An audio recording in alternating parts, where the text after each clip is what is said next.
This week, the Jews are exhausted, the news is overwhelming, and people seem to be angry about actor and comedian Seth Rogen. Why people are angry isn't half as important as understanding what another outrage cycle says about Jewish priorities in a time of crisis. So let's dive in and have a little talk about moral clarity.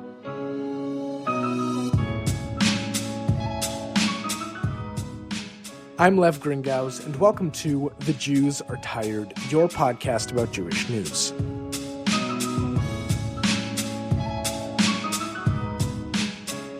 So let's first start with this Seth Rogen business, because it's emblematic of a larger problem the Jewish community tends to have. On July 27th, a podcast run by comedian Marc Maron was posted where he, Marc Maron, interviewed comedian, actor, and producer Seth Rogen.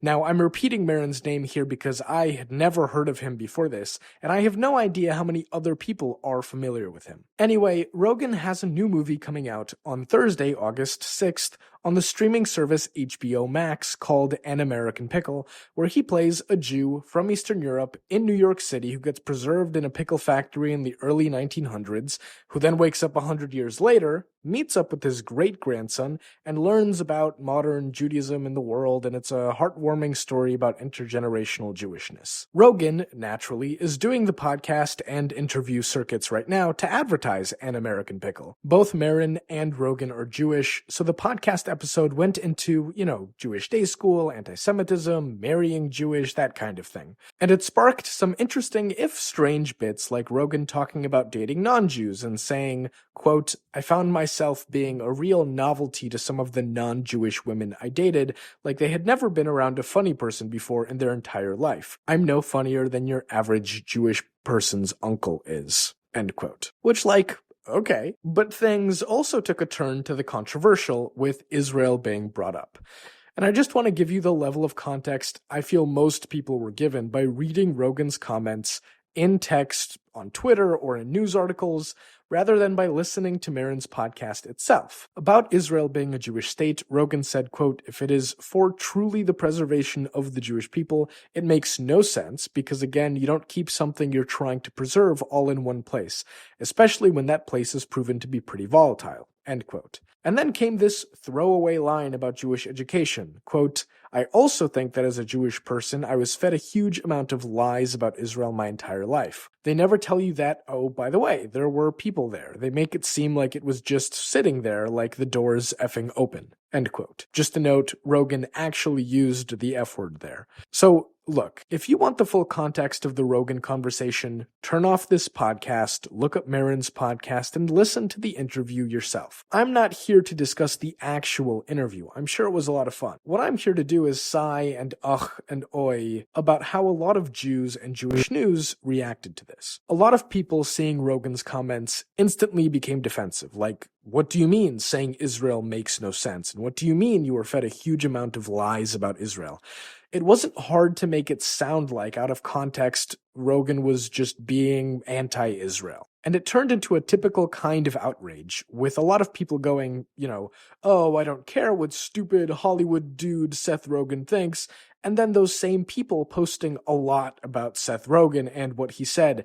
And things got even weirder, with the Israeli head of the Jewish Agency for Israel, one of the most important legacy Israel organizations, getting in touch with Rogen's mom to set up a Zoom call about Israel stuff. Then the Jewish Agency head released a statement saying Rogen had apologized for what he said on Maron's podcast, and Rogen responded that he actually didn't apologize and that he thought the Zoom call had been private with the Jewish Agency guy, so where was this statement coming out all of a sudden? To cap it all, Rogen did an interview with the Israeli newspaper Haaretz, where he, again, didn't apologize for what he said on the podcast, but he did say this about talking about Israel. Quote, "I think it's a tricky conversation to have in jest, and that's something that perhaps I now look at and say, oh, now that we joked about that, maybe we should clarify some things so people don't run around thinking that I think Israel shouldn't exist anymore," end quote.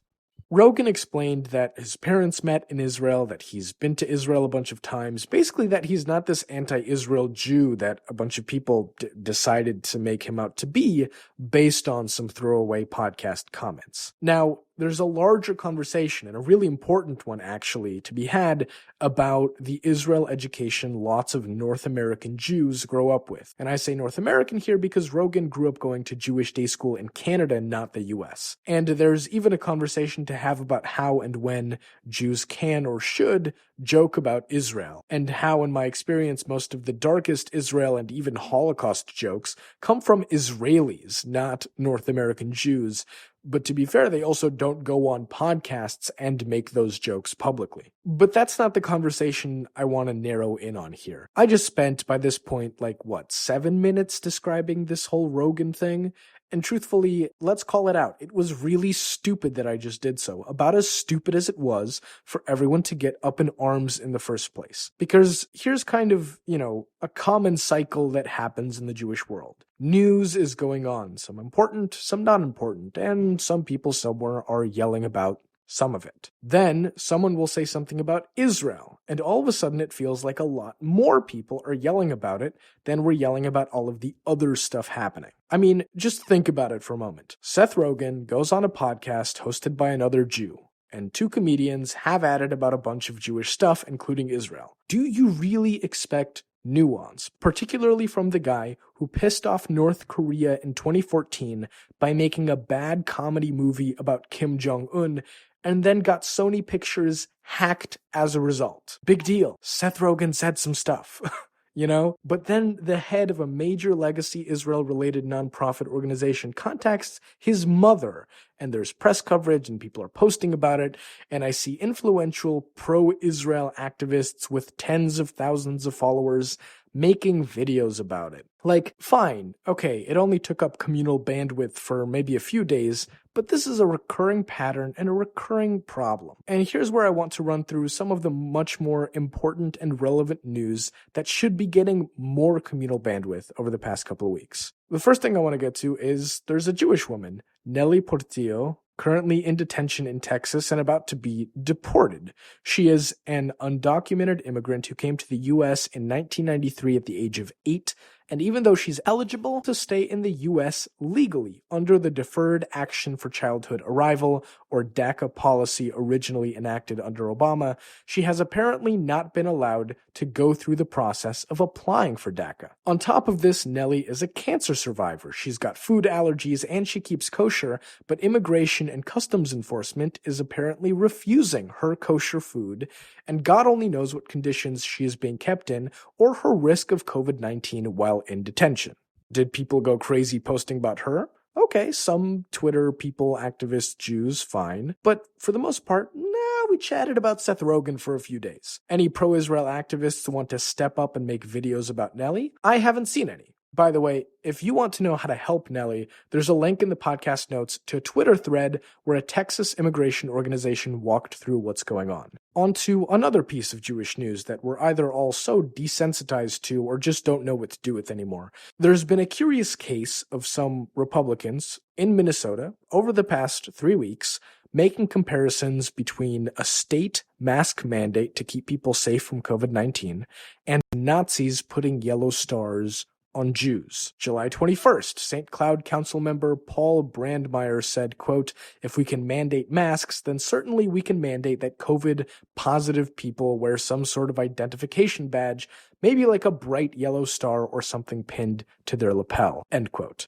TC Jewfolk editor Lonnie Goldsmith covered this story, which is in the podcast notes. But just note how interesting it is that when Brandmeier was reached for comment, he said his statement was not about Jews and defended himself by saying, quote, "I'm not anti-Semitic, I've been to Israel," end quote. On July 27th, the Wabasha County Republican Party Facebook page posted a meme that again compared the mask mandate to Nazis pinning yellow stars on Jews.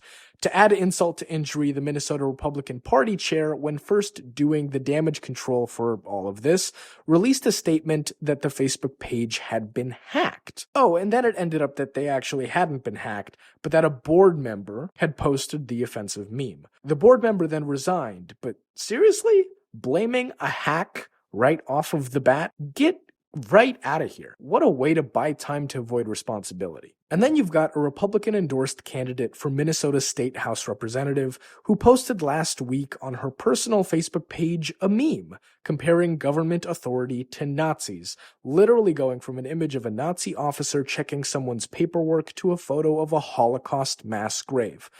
Oh, and while the Minnesota Republican Party officially apologized for the candidate, she then went to a city council meeting in Mountain Iron where she sits on the council and said, "Just kidding, I don't apologize." She doubled down that her post was a critique of Minnesota's Governor Tim Walz and insisted, quote, "Jews are not offended" by her post. This is just Minnesota over the past 3 weeks. And God knows this is a trend across the country with all sorts of anti-Semitic incidents popping up. And yet, coming full circle again, Seth Rogen took up bandwidth in the Jewish conversation as if there isn't enough actually happening in the world. Again, there's always a longer conversation to be had about what to do when Israel comes up in unflattering public conversation and when it veers into anti-Semitism, because that does happen a lot. And truthfully, I do think that it is concerning that, crass comments about Israel on a podcast that probably a lot of non-Jews are going to listen to,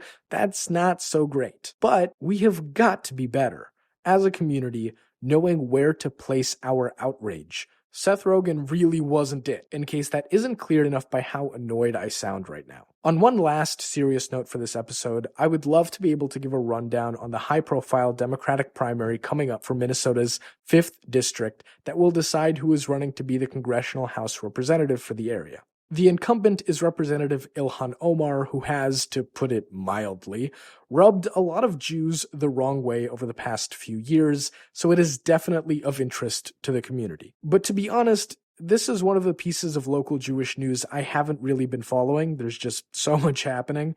So instead, I invite you to go to the podcast notes and find the link to a great and detailed rundown on what's going on, written by TCG Folks editor Lonnie Goldsmith. And it makes everything make sense and catches you up on what you need to know. But now, let's do a total 180 and talk about something funny. A small piece of Jewish entertainment news that is going to sound super weird when I say it, but that I guarantee most people will actually enjoy. So let your mind forget for a moment all of the crazy, horrible, no good news dragging us down and making the Jews very tired. Now, think about a short film about an Orthodox Jewish woman celebrating her engagement on Shabbat, realizing her vibrator is on and making quite a bit of noise in the background of the house, and there are kids also playing and knocking stuff over. It's Shabbat, so she can't just turn the vibrator off herself, because that would be against religious law. So she has to go out and find a non-Jew and invite them into her home to turn the vibrator off for her.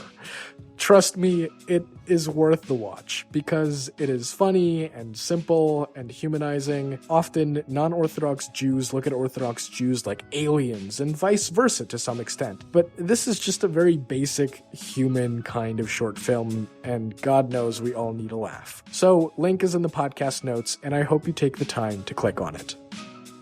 This has been this week's The Jews Are Tired podcast. I'm Lev Gringaus. Don't forget to subscribe and share, and hopefully next week the Jews will get some rest. The Jews Are Tired is a product of Jewfolk Inc. For more information, go to tcjewfolk.com or email the show at podcast@tcjewfolk.com.